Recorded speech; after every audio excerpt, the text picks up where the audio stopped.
Hello everyone, welcome to my channel infinity love. तो कैसे हैं आप सब? आई होप आप सब ठीक होंगे, स्वस्थ होंगे, मस्त होंगे और मेरी स्टोरी लाइन को भी एंजॉय कर रहे होंगे। तो आज यहाँ पे मैं जीने नहीं दूंगा का नेक्स्ट पार्ट लेके आई हूँ। लेकिन उससे पहले अगर चैनल पर कोई भी न्यू विजिट कर रहा है तो प्लीज़ मेरे चैनल को सब्सक्राइब कर लीजिए।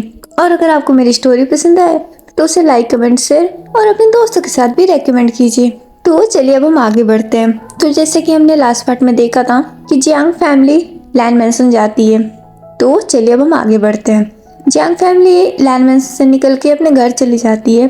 घर पहुंचते ही मैडम यू किसी काम से बाहर जाती है। फैंगयन और विंग घर के अंदर एंटर होते हैं। चैंग जो कि काफी बेसब्री से इन सब का वेट कर रहा होता है, तो विंग को देख के दौड़ता हुआ उसके पास आता है और बोलता है, तुम आ गए। विंग भी स्माइल के साथ हाँ में नोट करता है। तो चैंग बोलता है, अब मुझे फटाफट बताओ वहाँ क्या हुआ? तुम वांग जी से मिले? तुमने उससे क्या बात की? वो कैसा दिखता है? उसने क्या बोला? वो बहुत सारे सवाल करने लगता है। विंग उसके एक्साइटमेंट को देख के स्माइल करता है। तो चैंग बोलता है, बोलो भी क्या हुआ? तो विंग बोलता है, सब कुछ अच्छा था। तो चैंग बोलता है, सब कुछ नहीं, मुझे वांग जी के बारे में बताओ। क्या तुमने उससे बात की? वो कैसा दिखता है? उसने तुम्हारी तारीफ की? विंग ये सुन के ब्लश करने लगता है। तो फैंगमियान बोलते हैं, चैंग रिलैक्स करो, तुम उसे डरा रहे हो। वांग जी अच्छा है, लेकिन वो ज्यादा देर तक रुका नहीं था। वो थोड़े टाइम के लिए ही था, उसे अर्जेंट मीटिंग थी तो वो चला गया। तो चैंग बोलता है, फिर क्या ही मजा आया होगा।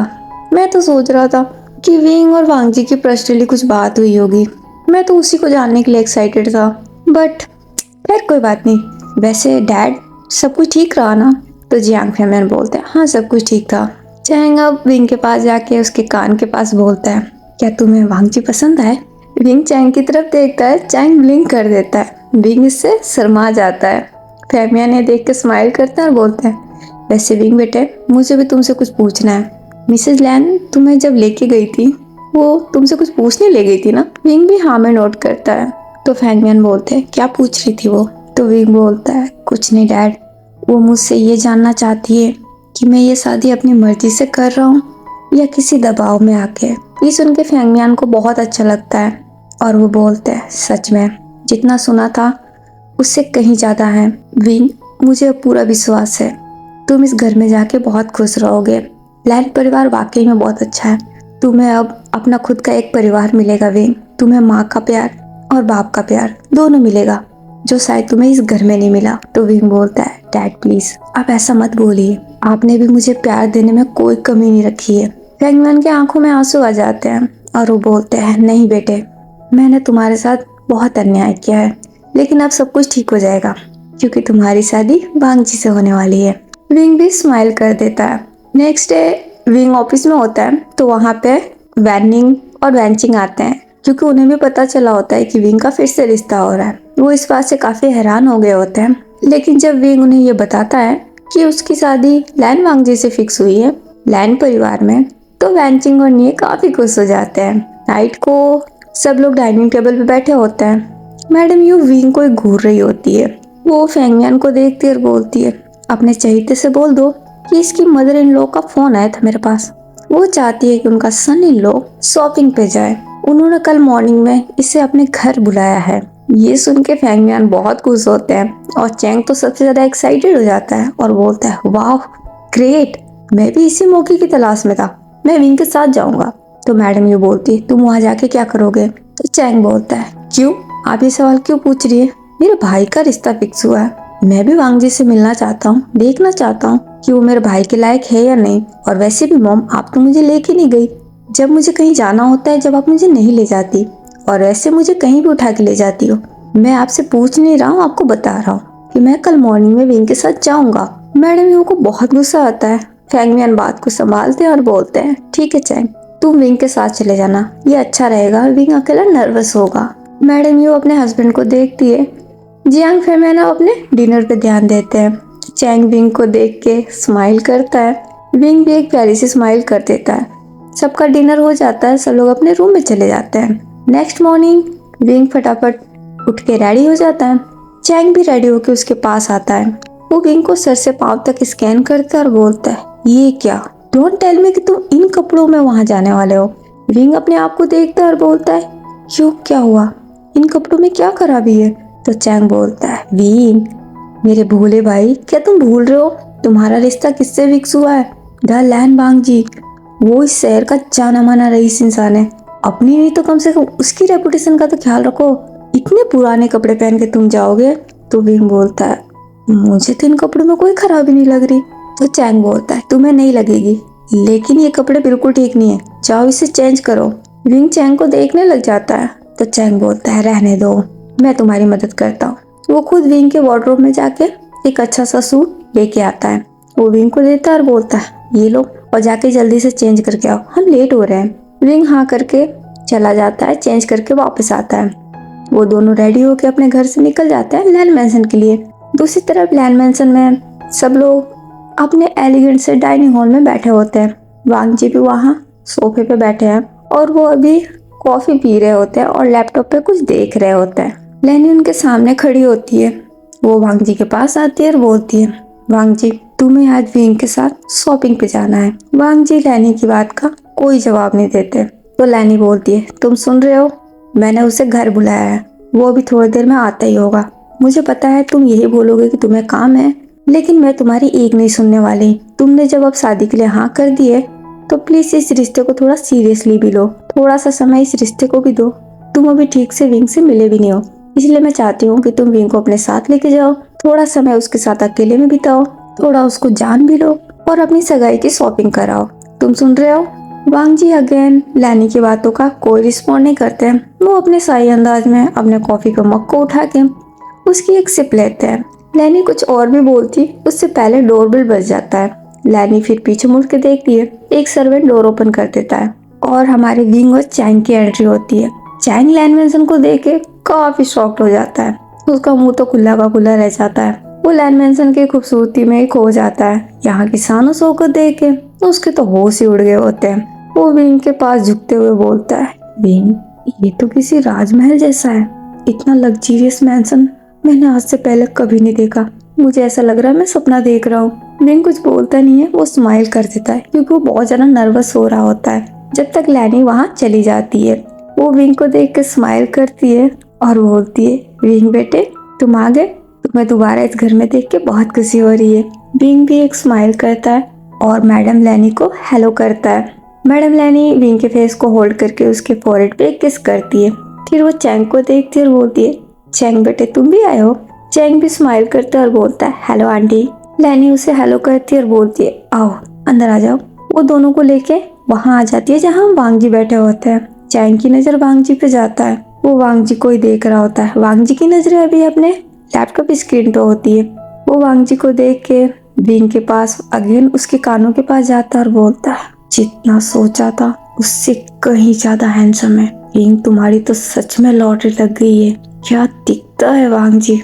विंग ये सुन के बहुत नर्वस हो जाता है, लेकिन वो ब्लश भी कर रहा होता है। तो लैनी बोलती है, तुम दोनों यहाँ बैठो। वो दोनों सोफे पे वांग जी के जस्ट सामने ही बैठ जाते हैं। जब तक वहाँ पे एक पर्सन की एंट्री होती है जो कि हमारे वांग जी का असिस्टेंट होता है। वो वांग जी के पास जाता है, अपने सर को थोड़ा सा झुकाता है। तो लैनी बोलती है, सुयांग तुम फिर से आ गए।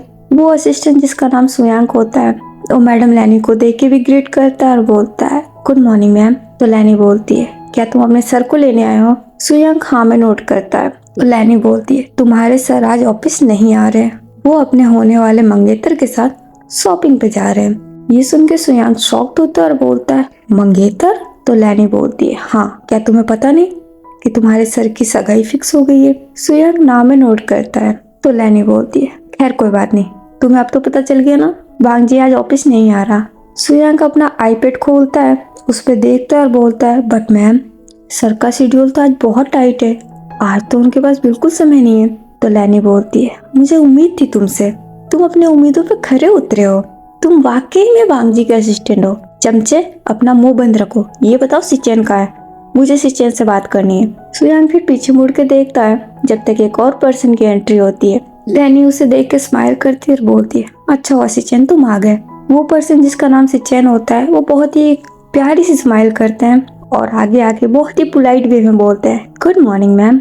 लैनी स्माइल करती है और बोलती है, सिचेन बेटे तुम्हें मेरा एक काम करना है, आज वांग जी अपने फियांसे के साथ शॉपिंग पे जा रहा है, तो आज का उसका जितना भी काम है ना तुम्हें मैनेज करना होगा, या तो फिर तुम पोस्टपोन कर दो क्योंकि आज वांग जी को थोड़ा लेट होगा, वो शॉपिंग पे जा रहा है। सिचन हाँ में नोट करते और बोलते हैं ओके मैम, आप बिल्कुल फिक्र मत कीजिए, मैं सब कुछ मैनेज कर लूंगा। लैनी स्माइल करती और बोलती है ये हुई ना बात, मुझे तुम पे ही विश्वास है, तुम ही हो जो मेरा साथ देते हो। वैसे तुम वांग जी के फियोंसे से मिले? सिचन हाँ में सर हिलाते हैं। तो लैनी बोलती है मुझे पता था, आओ मैं तुम्हें मिलवाती हूँ। सिचन और सुयांग दोनों आ जाते हैं। लैनी उन दोनों को विंग के पास ले जाती है। विंग उठ के खड़ा हो जाता है। सिचन अपना हाथ आगे बढ़ाते हैं। विंग डरते हुए अपना हाथ उनसे मिला लेता है। तो सुयांग बोलता है वाह, तुम तो बहुत खूबसूरत हो। ये सुनते ही वांग जी की उंगलियां 1 सेकंड के लिए अपने लैपटॉप पे रुक गई होती है, लेकिन वहां पे किसी का ध्यान नहीं होता है। सिचन ये सुनते ही सुयांग को पिंच करते हैं। सुयांग को पता चलता है कि उसने अभी क्या बोला। वो अपने जीभ को अपने दांतों के नीचे रखता है और बोलता है उप्स, सॉरी, गलती हो गई। तो सिचन बोलता है कंट्रोल करो। वो हाँ में नोट कर देता है। लैनी स्माइल करती है और बोलती है अरे कोई बात नहीं, तुम्हें डरने की जरूरत नहीं है, मैं हूं ना यहाँ पे, मेरे सामने वो कुछ नहीं बोलेगा। सिचन भी हाँ में नोट कर देते हैं। सुयांग स्माइल करता है और बोलता है सॉरी मैम। तो लैनी बोलती है कोई बात नहीं, पर अब तुम समझ गए ना तुम्हें क्या करना है। सुयांग भी हाँ में नोट कर देता है। लैनी अब वांग जी के पास जाती है और बोलती है वांग जी, तुम शॉपिंग पे जा रहे हो ना, जब तक तुम विंग को शॉपिंग नहीं करा देते ना तब तक तुम अपने ऑफिस नहीं जा सकते। वांग जी वो अपनी कॉफी फिनिश कर चुके होते हैं। वो अपने कॉफी का मग अपने टेबल पर रख देते हैं। फिर वो उठ के खड़े हो जाते हैं। वो अपने कोट के बटन को खोलते हैं और बोलते हैं ओके मॉम, मैं समझ गया। ये सुन के लैनी स्माइल करती है और बोलती है गुड, ये हुई ना बात। वांग जी अब वहां से आगे जाने लगते हैं। तो लैनी बोलती है आओ विंग। विंग भी आगे आ जाता है, साथ साथ चैंग भी। लैनी ये देखती है तो बोलती है चैंग बेटे, प्लीज बुरा मत माना, पर मैं चाहती हूँ वांग जी विंग के साथ अकेला जाए, तुम मेरे साथ रुक जाओ। चैंग भी हाँ में नोट करता और बोलता है ठीक है आंटी, मुझे कोई प्रॉब्लम नहीं है। लैनी स्माइल कर देती है और बोलती है विंग बेटे, तुम रेडी हो ना। विंग भी नर्वसली हाँ में नोट कर देता है। तो लैनी बोलती है ठीक है जाओ। और वांग जी तुम इंश्योर करोगे कि विंग अपनी पसंद की सारी शॉपिंग करे और उसकी शॉपिंग में कोई कमी नहीं होनी चाहिए, समझ गए तुम। वांग जी लैनी की बातों का कोई जवाब नहीं देते हैं। तो लैनी बोलती है जाओ बेटे। विंग भी डरते हुए वांग जी के पास चला जाता है। वांग जी आगे जाने लगते हैं। विंग पीछे पीछे जा रहा होता है। उनके पीछे सुयांग भी जाने लगता है। तो लैनी बोलती है तुम कहाँ चले। सुयांग रुकता है और बोलता है मैम, सर के साथ। तो लैनी बोलती है नहीं, कबाब में हड्डी नहीं चलेगा, तुम कहीं नहीं जा रहे। तो सुयांग बोलता है बट मैम, मेरा तो यही काम है सर के साथ रहना, आप ये चाहती हो कि मेरी नौकरी चली जाए। तो लैनी बोलती है मैंने बोला ना तुम नहीं जाओगे, और उसकी फिक्र मत करो, वो तुम्हें कुछ नहीं बोलेगा, तुम यहाँ आओ मेरे साथ। और सिचन तुम वांग जी का सारा काम संभाल लो। सिचन हाँ में नोट कर देते हैं। चैंग जो कि सिचन को ही देख रहा होता है, वो सिचन को देख के एक प्यारी सी स्माइल करता है और मन में ही बोलता है ये भी कोई कम स्मार्ट नहीं है। तो लैनी बोलती है फिलहाल तुम सब यहाँ आ जाओ, हम सब ब्रेकफास्ट करते हैं। वो दोनों हाँ में नोट कर देते हैं। ये तीनों अब डाइनिंग टेबल पे चले जाते हैं ब्रेकफास्ट करने। दूसरी तरफ वांग जी अपने कार में जाके बैठ जाते हैं। विंग भी उन्हीं के पास कार में बैठ जाता है। उनका ड्राइवर कार स्टार्ट करता है और वो मॉल की तरफ जाने लगता है। कार के अंदर विंग बहुत ही ज्यादा घबरा रहा होता है। पहली बार वो वांग जी के साथ अकेले में है। वो बहुत ही नर्वस हो रहा होता है। वांग जी चुपचाप बैठे होते हैं। उनके हाथ में मैगजीन होता है। वो मैगजीन को देख रहे होते हैं। थोड़ी देर बाद उनकी कार मॉल के आगे जाके रुकती है। वांग जी अपने कार से बाहर निकलते हैं, साथ में विंग भी। वो दोनों मॉल में एंटर करते हैं। वो जैसे ही एंटर होते हैं तो उस मॉल का मैनेजर पहले से वहाँ मौजूद होता है। वो वांग जी को देख के उनके पास जाता है और बोलता है वेलकम सर, आपके मैनेजर का कॉल आया था। उन्होंने हमें बताया कि आप यहाँ अपनी सगाई की शॉपिंग के लिए आए हैं। मुझे जानकर बहुत खुशी हुई सर कि आपने सगाई की शॉपिंग के लिए हमारे मॉल को चुना है। वांग जी उसकी बातों का कोई जवाब नहीं देते। तो मैनेजर बोलता है वैसे सर, आप अपने पार्टनर के लिए क्या चाहते हैं, कौन सा ब्रांड चाहते हैं आप, या फिर आपने कुछ स्पेशल सोचा है। तो वांग जी बोलते हैं जो सबसे बेस्ट हो वो बताओ। वो मैनेजर हाँ में नोट कर देता है और बोलता है प्लीज दिस वे सर। वांग जी भी उसके साथ जाने लगते हैं। विंग भी साथ साथ ही जा रहा होता है। वो लोग पहले कपड़े के फर्स्ट सिलेक्शन के लिए जाते हैं, जहाँ पे हर तरीके के डिजाइनर सूट सब ब्रांडेड होते हैं। वहाँ पे एक पर्सन सारे सूट विंग को दिखाना शुरू कर देता है। विंग उन सूट को देखता है। सबसे पहली नज़र उसकी जहाँ जाती है वो होता है उसका प्राइस टैग। वो ये देख के काफ़ी शॉक्ड हो जाता है क्योंकि वो बहुत ही ज़्यादा एक्सपेंसिव होती है।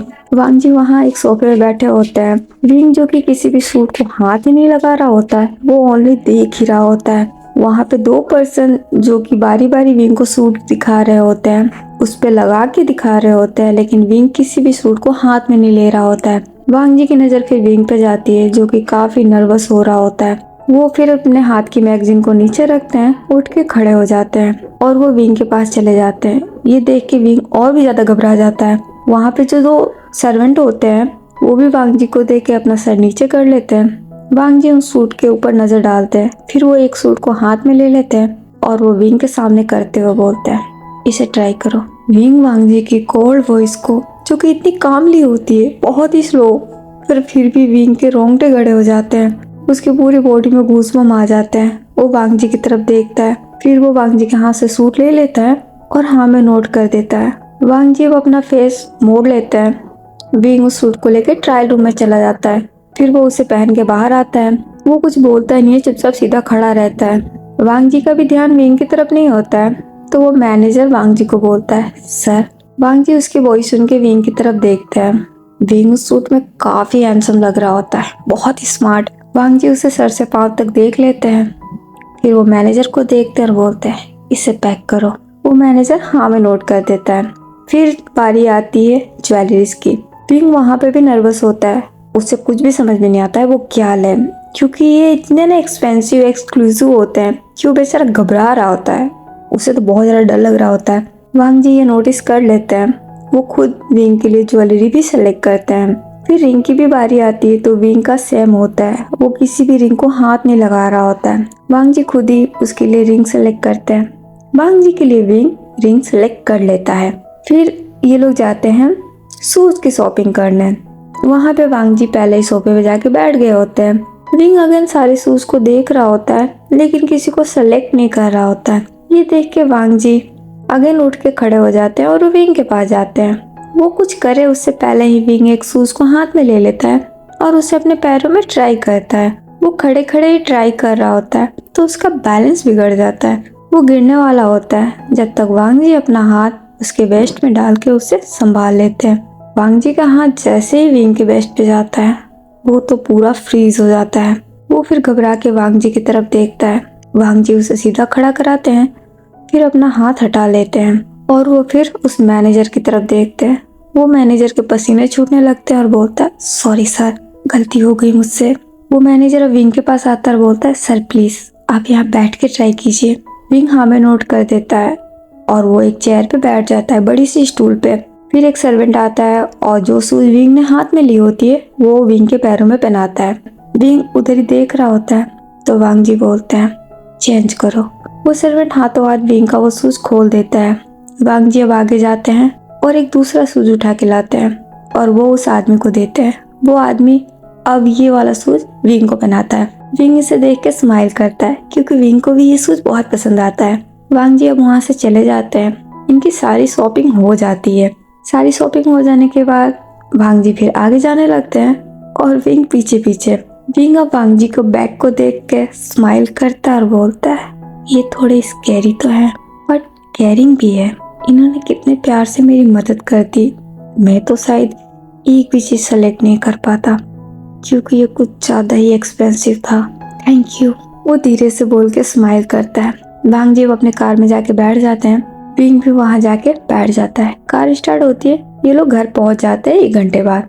लैनी इन दोनों को देख के स्माइल करती है और बोलती है, वाह तुम लोगों ने अच्छी खासी शॉपिंग की है। वो फिर वांग जी को देखती है और बोलती है, गुड, आज मुझे तुमसे बहुत खुशी हो रही है। आज वाकई में तुमने अच्छा काम किया है। तो वांग जी बोलते हैं, मॉम आपका कहा काम मैंने कर दिया, अब मैं ऑफिस जा सकता हूँ।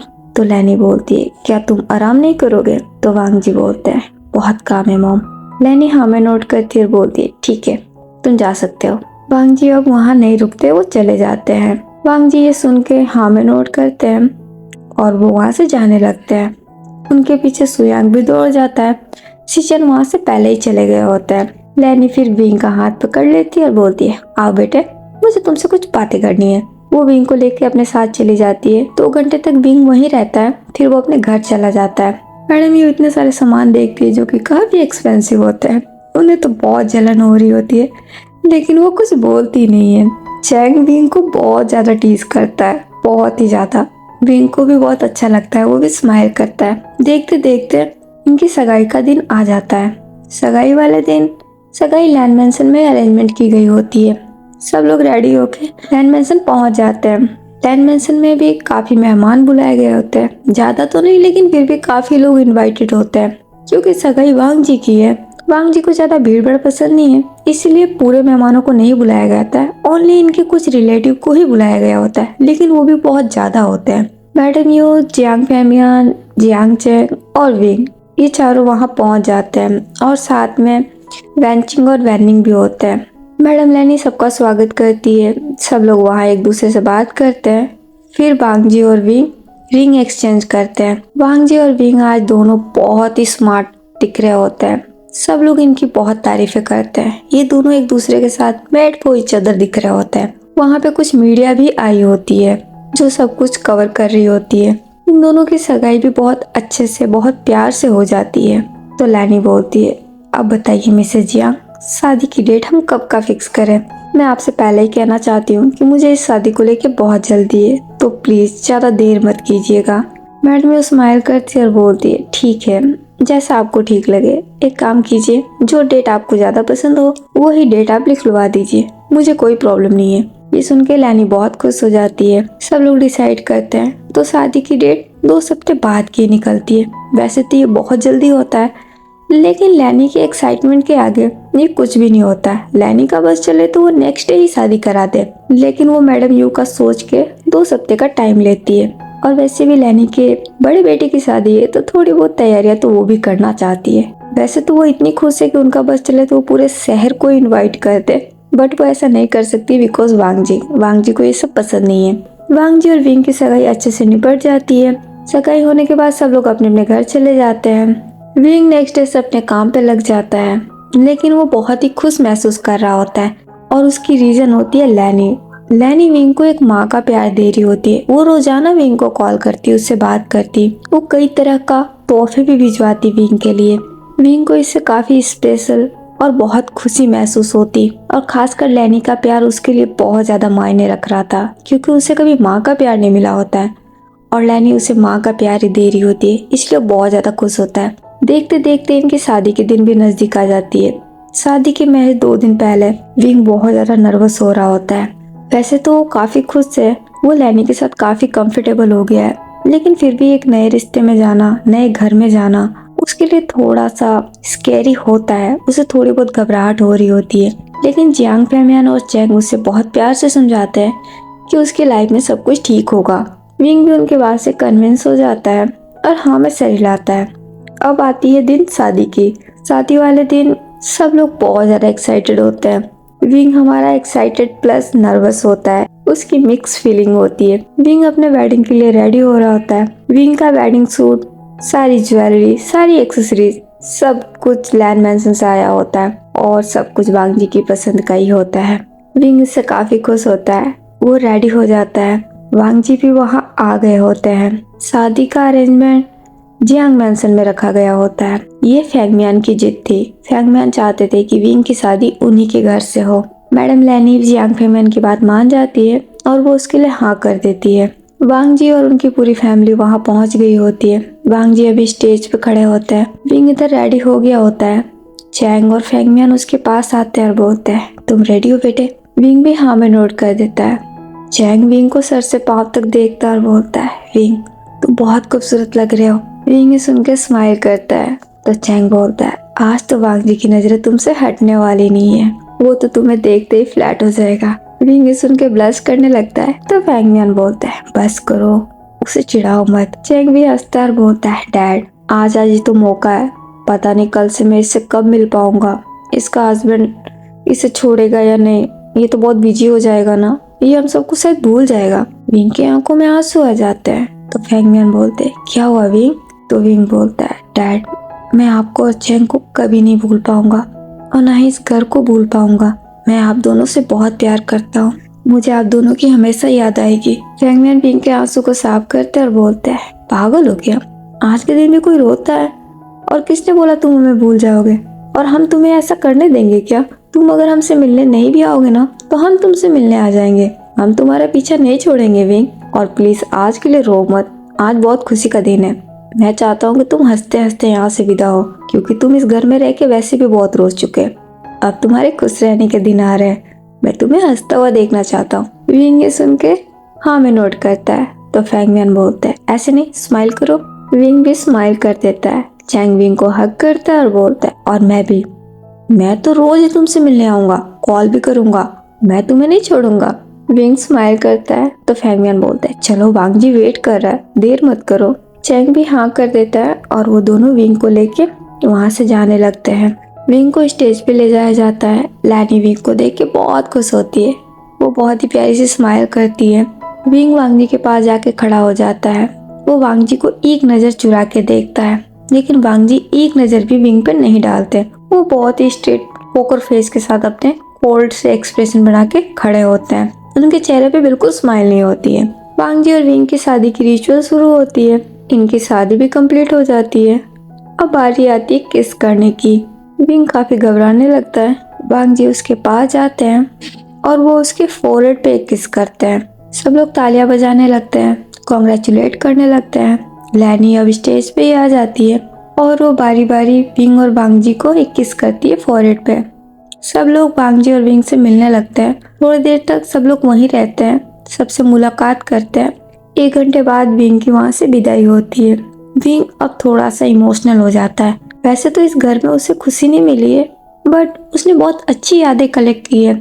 उसका बहुत अच्छा रिश्ता है फैंगमियान और चैंग के साथ। मैडम यू ने कभी उसे प्यार नहीं किया है, लेकिन विंग के दिल में मैडम यू के लिए भी कोई नफरत नहीं है। वो मैडम यू से भी उतना ही प्यार करता है, लेकिन वो बहुत ज़्यादा डरता भी है, इसलिए वो कभी अपना प्यार दिखा नहीं पाता। फैंगमियान विंग को हग कर लेते हैं, उसे बहुत सारी ब्लेसिंग देते हैं और उससे समझाते भी हैं कि उससे कभी भी कोई भी प्रॉब्लम हो तो वो बेधड़क यहाँ आ सकता है। ये घर के दरवाजे उसके लिए हमेशा खुले हैं।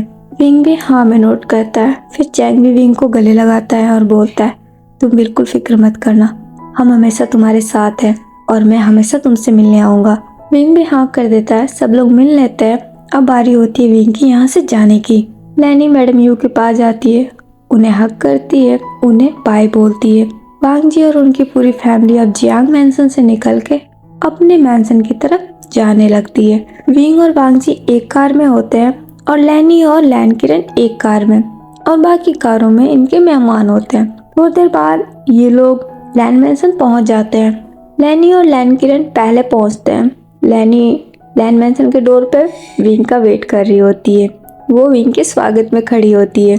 विंग और वांग जी की कार भी वहां आके रुकती है। दोनों कार से बाहर निकलते हैं और वो लैन मैंसन में आने लगते हैं। वांग जी और विंग लैन मैंसन में एंटर करते हैं। विंग जैसे ही लैन मैंसन में अपना पहला कदम रखता है, उस पे फूलों की बारिश होती है।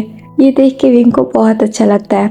लैनी उसके पास आती है, वो उसके फेस को होल्ड करती है, उसके फोरहेड पे किस करती है और बोलती है, आज मैं सही मायने में तुम्हारा यहाँ स्वागत कर रही हूँ। स्वागत है मेरे बेटे तुम्हारे अपने घर में। विंग ये सुन के बहुत इमोशनल हो जाता है, उसकी आंखें नम हो जाती है। लैनी विंग को हक कर लेती है और बोलती है, नहीं विंग, ये नहीं चलेगा।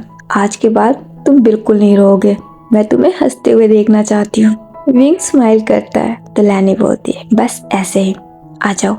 विंग हाँ में नोट करके अपना कदम आगे बढ़ाता है, लेकिन वांग जी वहाँ से आगे नहीं आते।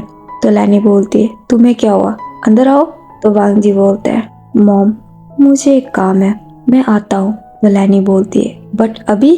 तो वांग जी बोलते हैं, इम्पोर्टेंट है मॉम। तो लैनी बोलती है, बट वांग जी अभी तुम्हारी शादी हुई है, आज तुम्हारी शादी का दिन है, आज कैसा काम? क्या मैंने तुम्हें नहीं बोला था कि तुम 2 दिन की छुट्टी ले लो? तो वांग जी बोलते हैं, ये बहुत अर्जेंट है मॉम, मुझे जाना होगा। लैनी कुछ बोले उससे पहले ही वांग जी वहाँ से चले जाते हैं। ये देख के विंग को थोड़ा सा हर्ट होता है। वो पीछे मुड़ के वांग जी की तरफ देखता है। वांग जी जो कि अब वहाँ से चले गए होते हैं। लैनी भी विंग के फेस पे देखती है और बोलती है, विंग बेटे उसे माइंड मत करो, वो आ जाएगा, उससे जरूर कुछ इम्पोर्टेंट काम होगा, तुम समझते हो ना? विंग भी हाँ में नोट कर देता है। लैनी स्माइल करके विंग को अंदर लेकर चली जाती है। वो विंग को सीधा वांगजी के रूम में ले जाती है। विंग वांगजी का रूम देखता है, जो कि रूम नहीं, एक छोटा सा मेंशन ही होता है। वांगजी का रूम काफी बड़ा होता है और काफी लग्जूरियस होता है, बट हाँ बहुत ही सिंपल होता है। उसके इंटीरियर है तो बहुत ज्यादा एक्सपेंसिव, बट बहुत ही सिंपल होते हैं। पूरे रूम में ग्रे कलर किया होता है, जिससे उस रूम की चमक थोड़ी डल होती है। विंग को ये कलर बिल्कुल पसंद नहीं आता, बट रूम बहुत अच्छा लगता है। वो पूरे रूम को ही देख रहा होता है तो लैनी बोलती है, मुझे पता है ये तुम्हें बहुत फीका फीका लग रहा होगा, बट मैं क्या कर सकती हूँ, मेरे बेटे की पसंद ही ऐसी है। लेकिन अब तुम आ गए हो ना, अब तुम चेंज कर देना। मैंने पहले नहीं किया क्योंकि मुझे नहीं पता था तुम्हें कौन सा कलर पसंद है, लेकिन अब तुम मुझे बता देना, तुम्हारे हिसाब से इस रूम को डिजाइन कर दिया जाएगा।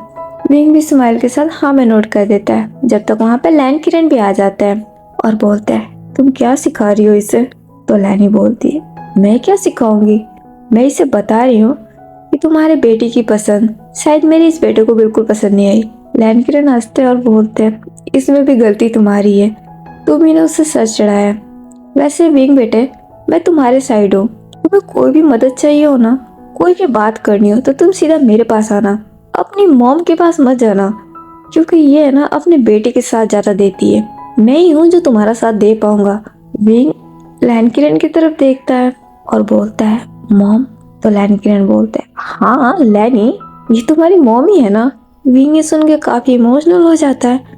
वो लैनी की तरफ देखता है।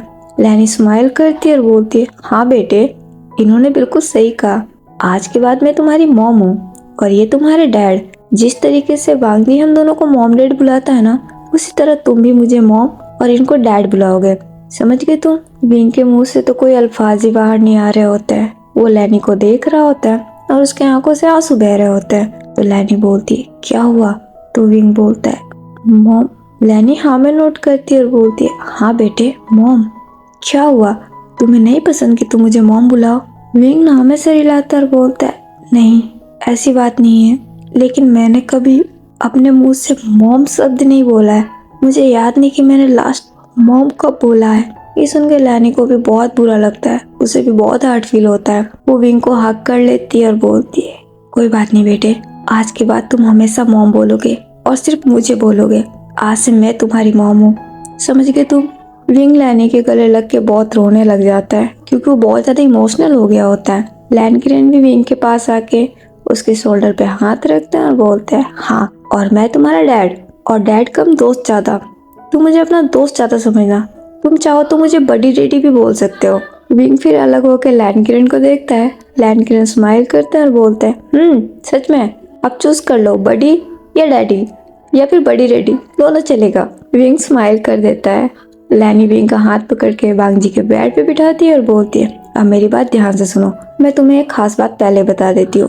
मेरा बेटा है ना, वो वैसे तो बहुत अच्छा है, लेकिन हाँ वो कोई भी चीजें एक्सप्रेस नहीं करता, वो बहुत कम बोलता है। सब उसे खड़ूस बोलते हैं, मैं भी उसे बोलती हूँ। वो है, लेकिन वो दिल से बहुत अच्छा है। वो हर किसी से घुलता मिलता नहीं है, वो हम लोगों से भी बहुत कम बात करता है। इसीलिए प्लीज इस बात को माइंड मत करना। वो इस पूरी दुनिया में सिर्फ एक इंसान से बहुत ज्यादा दिल से बात करता है और बहुत प्यार करता है, और वो है उसका छोटा भाई। वो उसी से ही खुल के बात करता है, उसी की परवाह ज्यादा करता है। बाकी हम सब उसके लिए उतने मायने नहीं रखते। लेकिन इसका मतलब ये नहीं है कि वो हम सबसे प्यार नहीं करता, वो हमसे भी उतना ही प्यार करता है। हमारी बातें भी उसके लिए उतनी ही मायने रखती है, लेकिन वो दिल से सबसे ज्यादा अपने भाई से जुड़ा हुआ है। तो विंग बोलता है, भाई? लैनी हाँ में नोट करती है और बोलती है, हाँ मेरा छोटा बेटा, वो उसी से बहुत ज्यादा प्यार करता है। विंग ये सुन के स्माइल कर देता है। तो लैनी बोलती है, इसीलिए मैं तुम्हें बोल रही हूँ, कभी अगर वो तुम्हारी किसी बात का जवाब ना दे तो तुम बुरा मत मानना, लेकिन हाँ अगर वो कभी भी तुम्हें परेशान करे या तुमसे बदतमीजी करे तो तुम मुझे बताओगे, फिर मैं उसके कान खींच के उसे सीधा कर दूंगी, वो कितना भी बड़ा आदमी क्यों ना हो। आफ्टर ऑल मैं उसकी मॉम हूँ, मेरे सामने उसकी एक नहीं चलेगी। इसीलिए मैं तुमसे पहले ही बोल रही हूँ, कोई भी बात हो तो तुम सीधा मुझे बोलोगे, अपने दिल में नहीं रखोगे और उसकी तरफदारी नहीं करोगे, समझ गए तुम? विंग भी हाँ में नोट करता है। तो लैन किरण बोलते हैं, तुम उसे बता रही हो या डरा रही हो? तुमने एक भी अच्छी बात नहीं कही अपने बेटे के बारे में, ये कैसी तारीफ है? लैनी सुन के इरिटेट सा फेस बनाती है और बोलती है, तुम्हारे बेटे में वैसी कोई बात होनी भी तो चाहिए। तुम क्या चाहते हो, मैं अपने बेटे से झूठ बोलूं?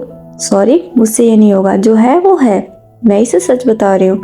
वो है कोल्ड इंसान, लेकिन बाद में मैंने ये भी तो बताया कि वो दिल से अच्छा है।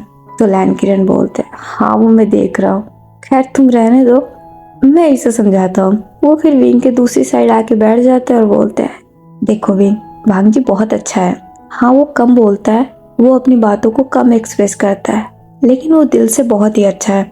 वो अपने रिश्तों को लेके बहुत सीरियस है, वो अपने काम को लेके भी बहुत सीरियस है, और जब वो एक बार किसी से रिश्ता बना लेता है तो वो उस रिश्ते को दिल से भी निभाता है।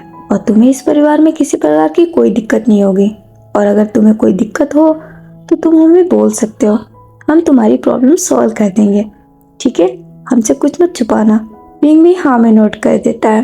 तो लैनी बोलती है, विंग बेटे, अब तुम थोड़ा फ्रेशन अप हो जाओ और रेडी होके बाहर आ जाओ, मेरे कुछ फ्रेंड्स आ रहे हैं तुमसे मिलने के लिए। विंग भी हाँ में नोट कर देता है। लैनी और लैन किरण वहाँ से चले जाते हैं। थोड़ी देर बाद विंग वापस फ्रेशन अप होके लॉन में चला जाता है। लैन मैंसन में काफी गेस्ट आए हुए होते हैं, वो सब लोग विंग से मिलते हैं। ऐसे ही नाइट हो जाती है, सब लोग अब वांग जी का वेट कर रहे होते हैं, लेकिन वांग जी अभी तक घर नहीं आया होते हैं। नाइट के 11 बज गए हैं, लेकिन वांग जी अभी तक घर नहीं आया है। लैनी वांग जी का नंबर भी डायल करती है, लेकिन वांग जी का नंबर बंद आ रहा होता है। फिर वो सिचैन को कॉल करती है, तो उन्हें पता चलता है कि वांग जी किसी अर्जेंट काम से बाहर चले गए हैं। ये सुन के लैनी को बहुत झटका लगता है। वो फिर से वांग जी का नंबर डायल करती है, लेकिन वांग जी का नंबर अभी भी नहीं लग रहा होता है। अब लैनी थोड़ा परेशान हो जाती है कि वो विंग को क्या बोले। आज ही वांग जी और विंग की शादी हुई है, और आज उनकी शादी की फर्स्ट नाइट है, और वांग जी यहाँ मौजूद नहीं है। लैनी को बहुत बुरा लगने लगता है विंग के लिए। विंग जो कि काफी देर तक यहीं पे था, अभी वो अपने रूम में गया होता है। तो लैनी लैन किरण से बोलती है, अब मैं विंग को क्या बोलूं? तो लैन किरण बोलते हैं, जो है वही बोलोगी, उसे सच बोलो, पता नहीं इसे क्या हो जाता है, ये ऐसी हरकतें क्यों करता है। तो लैनी बोलती है, मेरी भी समझ में नहीं आ रहा है, अगर उसे यही करना था तो उसने शादी के लिए हाँ क्यों किया? मैंने उसे बोला था एक दिन की छुट्टी ले ले, लेकिन फिर भी। तो लैन किरण बोलते हैं, अब रहने दो, गुस्सा करने से कोई मतलब नहीं, तुम जाओ विंग को जाके समझाओ।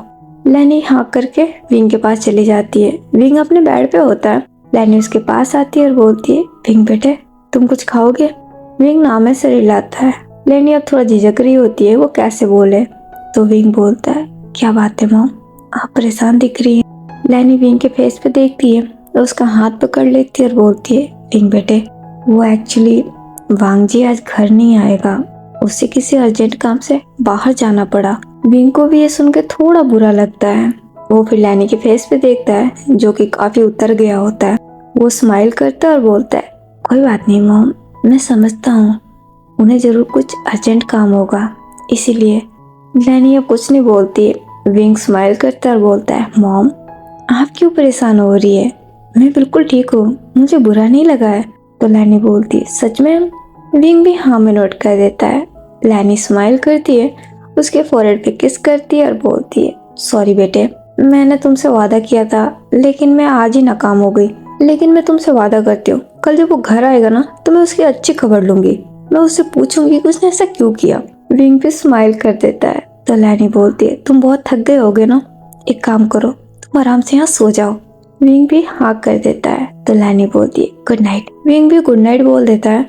लैनी विंग के सर पे हाथ फेरती है और वो फिर उस रूम से बाहर निकल आती है।